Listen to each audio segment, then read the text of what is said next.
Item ಯಾವುದೇ ಇರಲಿ try ಮಾಡಿ ಆಚಿ ಚಿಕನ್ ಮಸಾಲಾ. ನಟ ವಿಜಯ್ ಸಿಎಂ ಆಗಿದ್ದು ನನಗೆ ಶಾಕ್ ಆಯಿತು. ರಜನಿಕಾಂತ್ ಟಿವಿಕೆ ಪಕ್ಷ ಅಧಿಕಾರ ಹಿಡಿದ ಬಳಿಕ ಈ ರೀತಿಯಾಗಿ ಹೇಳಿಕೆಯನ್ನ ಕೊಟ್ಟಿದ್ದಾರೆ.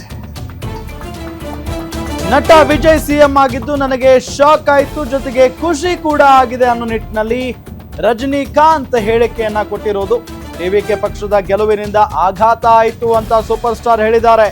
ಚುನಾವಣಾ ಫಲಿತಾಂಶದ ಬಳಿಕ ಸ್ಟಾಲಿನ್ ಅವರನ್ನ ಭೇಟಿ ಮಾಡಿದ್ರು ರಜನಿಕಾಂತ್ ಮತ್ತು ಸ್ಟಾಲಿನ್ ಭೇಟಿ ಬಗ್ಗೆ ಟೀಕೆಗಳು ವ್ಯಕ್ತವಾಗಿತ್ತು. ನನ್ನ ಮತ್ತು ಸ್ಟಾಲಿನ್ ನಡುವಣ ಬಾಂಧವ್ಯ ರಾಜಕೀಯವನ್ನ ಮೀರಿದ್ದು.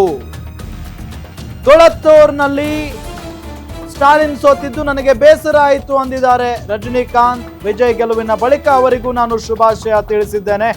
ನನ್ನ ರಾಜಕೀಯ ನಿಲುವಿನ ಕುರಿತಾಗಿ ಟೀಕೆ ವ್ಯಕ್ತವಾದ ಕಾರಣ ಸುದ್ದಿಗೋಷ್ಠಿಯನ್ನ ಕರೆದಿದ್ದೇನೆ. ನಾನು ಸತ್ಯವನ್ನ ಒಪ್ಪಿಕೊಳ್ಳುತ್ತೇನೆ ಅಂದಿದ್ದಾರೆ ರಜನಿಕಾಂತ್.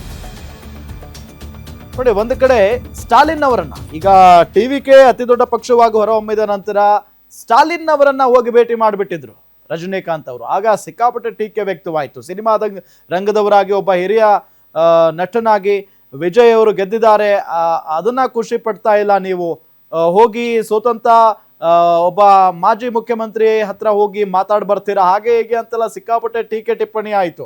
ಅದಾದ ನಂತರ ಸ್ವತಃ ರಜನಿಕಾಂತ್ ಅವರೇ ಇವತ್ತು ಪ್ರೆಸ್ ಮೀಟ್ ಕರೆದು ಸ್ಪಷ್ಟನೆಯನ್ನ ಕೊಡುವಂತ ಕೆಲಸ ಮಾಡಿದ್ದಾರೆ. அது தெளிவுபடுத்தினார்.